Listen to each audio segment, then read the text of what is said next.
Good evening, everyone. Today is today's 57th sutta discussion. It's going to be on a sutta called Bandhana Sutta. So Bandhana means shackle.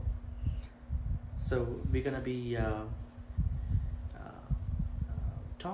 discussing a topic today. One must overcome strong shackles, within brackets bandhana, by giving up obsessive sensual pleasures according to the Bandhana Sutta. Once again, one must overcome strong shackles, shackle means bandhana, by giving up obsessive sensual pleasures according to the Bandhana Sutta, Samyutta Nikaya 3.10 in the Kosala Samyutta. Before I go over the sutta, I would like to tell you what things we are aiming at in the sutta. One thing is what is a bandhana, in English shackle, what gives rise to bandhana, shackle, and what we are supposed to do according to the sutta. Let's take a look at the sutta. Let me read in Pali so that you understand that I am reading the original sutta. Bandhana Sutta. Bandhana means shackle. Shackle like a chain up, right? Tena kopana samayena ranya pasenadi kosalena maha janakayu bandha pito hoti. Appe kache rajjuhi, appe kache anduhi, appe kache sankalikahi. What does that mean? Now, at that time, a large group of people had been put in shackles by King Pasenadi of Kosala, some in ropes, some in manacles, some in chains. Now, the King Kosala, for some reasons, he put in a lot of people in manacles, ropes, and chains. I guess this was due to some misbehaviors, maybe some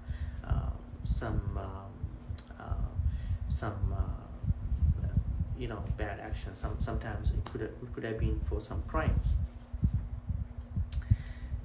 And then atako sambahula bhikkhu pubbanna samayan nivasetva pattachivara madaya savatting pindaya pavisinsu savatyang pindaya charitva pacha bhattang pindapata patikkanta yena bhagava tenupasankaminsu upasankamitva bhagavantang abhivaditva ekamantang nisidinsu ekamantang nisinna ko te bhikkhu bhagavantang etadavocam idabante ranya. Then several mendicants robed up in the morning and taking their bowls and ropes entered the city of Savatthi for alms, for Pindapata. Then after the meal, when they returned from alms round Pindapata, they went up to the Buddha, bowed, sat down to one side and told him what was happening. The same background story in which we understood that the King Kosala, he put people in shackles, and some in ropes, some in manacles, some in chains, and these monks let the Buddha know what the King Kosala did. And then atako bhagava etamattang viditva thayang velayang ima gathayo abhasi.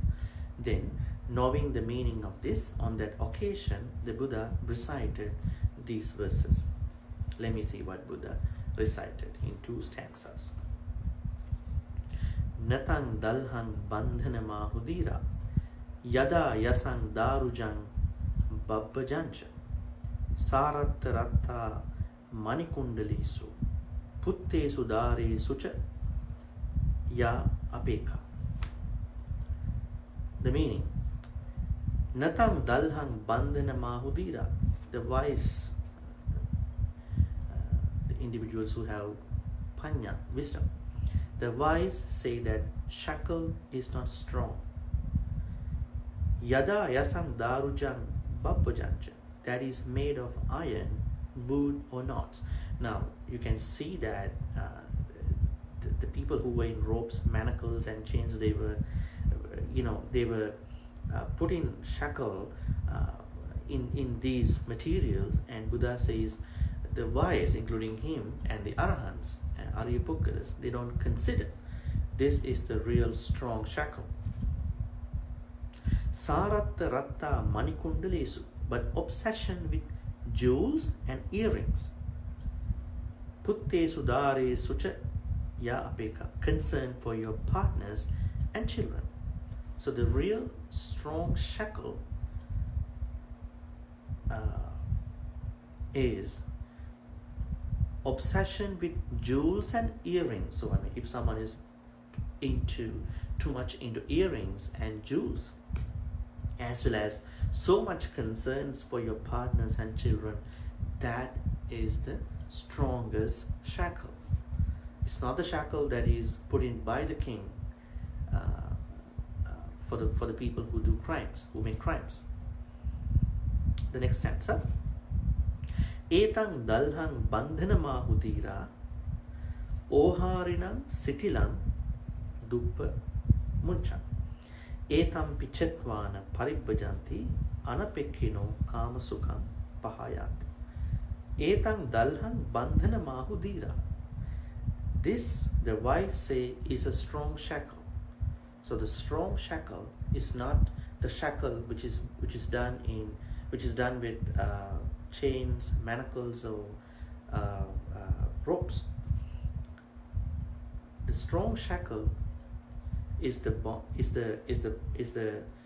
too much attachment, like the bondage towards jewels and earring, as well as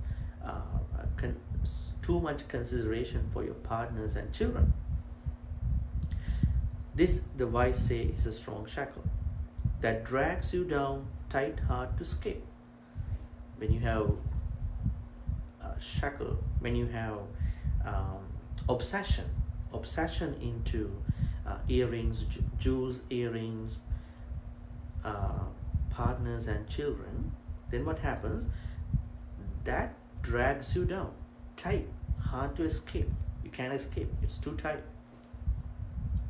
You might imagine what's going on with you, which is pretty interesting in all our lives, right? They cut this two, and okay, now what's the role of a wise person in the Buddhist teachings? The wise cuts this two and go for. They cut the shackle, unconcerned, having given up sensual pleasures. So they have they give up sensual pleasures. Now keep in mind, don't get confused with the secular teachings in Buddhism. The Buddha said that as lay people like you need to have it's good to take care of a family. In the Bandhana Sutta we understand Buddha Rasa Sangaho, so taking care of your family, which is an auspicious thing. But if you are too much into them, if you are too much into your possessions, like when you are developing the desire into an obsession, that is the shackle here. So don't get confused with your normal liking and then the too much liking. So too much liking arises when you are obsessed with the things like material things like jewelries, earrings, as well as the immaterial, like people, partners, your spouse and your children. Okay, so that's the main thing that we have to learn from this sutta. What is the strongest shackle? Now you understand it's not the shackle which is put in by the king by using the chains, ropes and manacles. The strongest shackle is if someone is too much into the material things like earrings and jewels, as well as too much consideration for your partners and children. So that's the main thing. But we're gonna be looking at what what makes someone into obsessions. So that's the most important thing. And we find out karma takes you to obsessions. Now, karma is okay to a certain extent, but when you don't know the limits of your karma, then it takes you to obsessions. Let's take a look at our karma once again. I've been actually talking about karma more often in the past couple months now, because today is the 57 so the discussion. But anyways, we're going to be looking at karma from a different angle so that we can figure out where things go wrong into obsessions, bundles. I think you may have read about karma in two forms, as you see in the Buddhist teachings. So the first one is subjective sensuality, while the other aspect is objective sensuality. What is subjective sensuality? We call it kama raga. Now it is subjective, that means it's conditioned. It is already perceived. Let's say there are few other Pali words that we use to talk about this kama raga. That means subjective sensuality in the Buddhist teachings. If just imagine these words, whether you have come across in your own sutta readings. Kama chanda is sensual desire, which is the first hindrance in the 5 hindrances. Kama raga, lust. Kama tanha, the tree, one of the tanhas, cravings in the Buddhist teachings. Kama vitakka is a thought, so sensual thought. Kama asava is a what do you call asava? Asava is an influx, so any influx from kama. So now if you have come across these couple words, kama chanda, kama raga, kama tanha, kama vitakka, kama asava, and kama raga, they all are parts of or aspects of subjective sensuality, because you already have a conditioned experience about kama, and that's why we call it subjective sensuality. Okay, and that means it already been processing within you. Okay, so the first aspect of kama is subjective sensuality. The second aspect is objective sensuality. What is objective sensuality? That is none other than the 5 sense objects. That means the objects of your sense faculties. Now you have images. You can see images from your eyes. You can hear sounds from your ears. You can smell things from your nose. You can taste things from your tongue. You can feel contact from your body, and you can take thoughts. You can have thoughts from your mind. So the focus is the objects: images, sounds, smells, taste, contact, and thoughts. So they all refer to objective sensuality. That means if someone can look at the sensual objects, you can see it's not conditioned. When you see an image, it's not conditioned. You just see it. But when you take it into the process, that is called subjective sensuality. So that means your objective sensuality is still pure, but when you use your subjective sensuality, then it can get processed really bad. So we have to process objective sensuality, that means 5 sense objects, in a very pure mind. Then we can separate out this is not a good thing to develop inside of us in any of the sense faculties.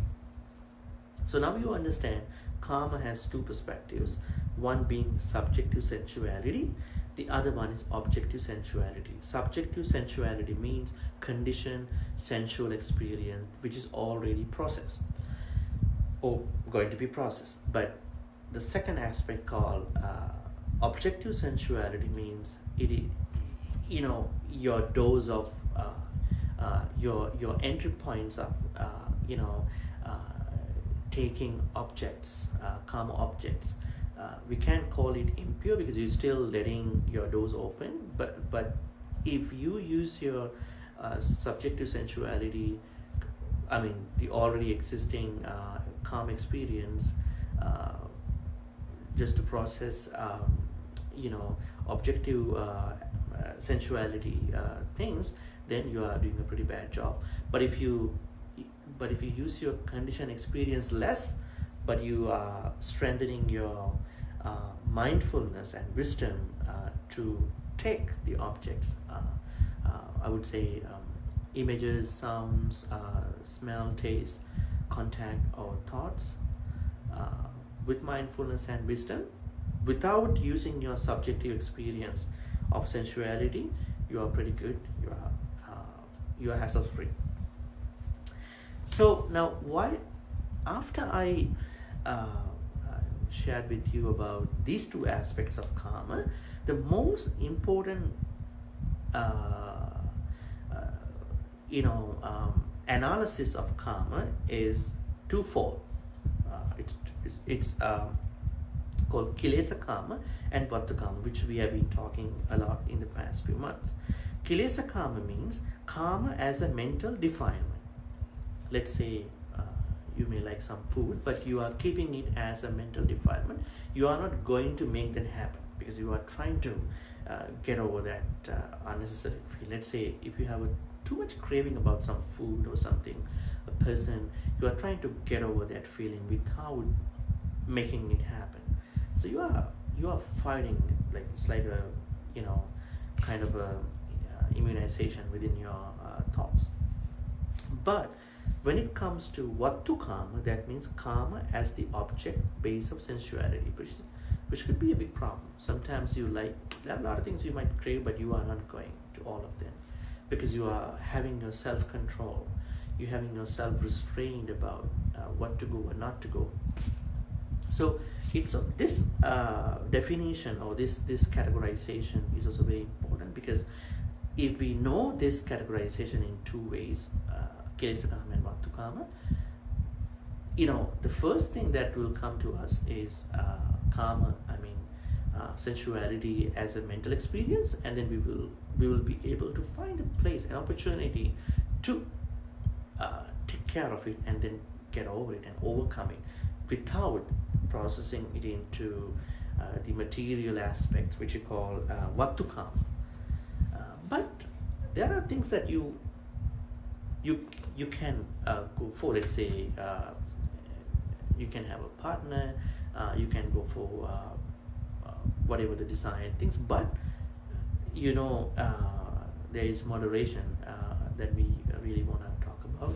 So if you use your things and things that you like and be with people you like in a moderate way, it's fine. But this is for the things that you don't really like, you don't really want, you don't really need. So for those things, you should be able to keep them at the kilesa karma level and then overcome it without getting it processed. So the thing is that this karma, kilesa or vatu karma, two aspects, and subjective sensuality and objective sensuality are the things which take you to obsessions, and then you will be in shackles. That's what I wanted to tell you. So if you can take care of your karma at the right level, in moderation, you won't let it go to obsessions. And then if you take it to obsession level, then what happens is that you will be shackled. And that's the real shackle, strongest shackle, which will be pretty bad for us to deal with at that time. So that's the main thing for today, and I understand that you learned something today. Shackle, the real shackle is not the chains, ropes, and manacles. The real shackle is the strong obsessions towards material things such as jewels and earrings, not even jewels and earrings, but also obsessions towards partners, people that you like, spouse, your children. You should like them, but the thing is that you should find out the moderation. obsession is pretty bad, because you take care of them, you execute your responsibilities, you are really kind, nice to them, but you are not too much obsessive towards them, because obsessions will ruin your mindset, your mentality, and then they will process your objects, both subjective sensuality as well as objective sensuality, and kiles and vatu kama, two categories, pretty bad, process pretty bad, and then will take you to obsessions, and then you will be in shackles. Okay, I hope you learned something today. The most important thing is, what is the real shackle? That is obsessions about material things and the people. So please find your balance between your sensual things, and as well as among your loved ones, so that you are pretty good, you are pretty happy, and you will have no worries. You will have a very comfortable, very cheerful life. Okay, let's share all the good karmas with the deities and depart relatives today. May all the good karmas which you've been accumulating so far be shared by all the departed relatives who passed away in the name of all of us. May they be happy and peaceful. May they attain the supreme bliss of Nibbana. Sadhu, sadhu, sadhu. Idam me ñāti nang hotu sukhita hontu ñātayo. Idam me ñāti nang hotu sukhita hontu ñātayo. Idam me ñāti nang hotu sukhita hontu ñātayo. Also, we have a responsibility to share all the good karmas with the deities, Brahmas and Nagas who protect all of us. We have a special request towards them. These difficult times in the world, may all the deities, including Nagas and Brahmas, share in all these good karmas. May they bless and bestow protection and all the good things towards all the beings in the universe at this time. May the deities, including Brahmas, Devas and Nagas, be happy and peaceful. May they also attain the supreme bliss of Nibbana. Sadhu, sadhu, sadhu. Ittavata cha ammehi samvatang punya sampadang sabbe deva anumodantu sabbe bhuta anumodantu sabbe sattha anumodantu sabba sampatti sindhya. Akasattha ca bhummattha devanaga mahindika punyantang anumoditva chirang rakkantu lokasasanang chirang rakkantu desanang chirang rakkantu mang paranti. Finally, let's make a great wish. May all the good karmas we've been accumulating in all these ways be helpful to all of us in attaining the supreme bliss of Nibbana. Sadhu, sadhu, sadhu. Abhivadana siddhisse niccang vanda pachayino chattaru dhamma vadhanti ayuvanno sukhang balang ayurarokya sampatti sangha sampatti mevacha atu nibbana sampatti iminati samichyatu. Okay, stay safe and have a good night. Take care. One more thing, we will be seeing you again with another Sutta discussion the next Sunday.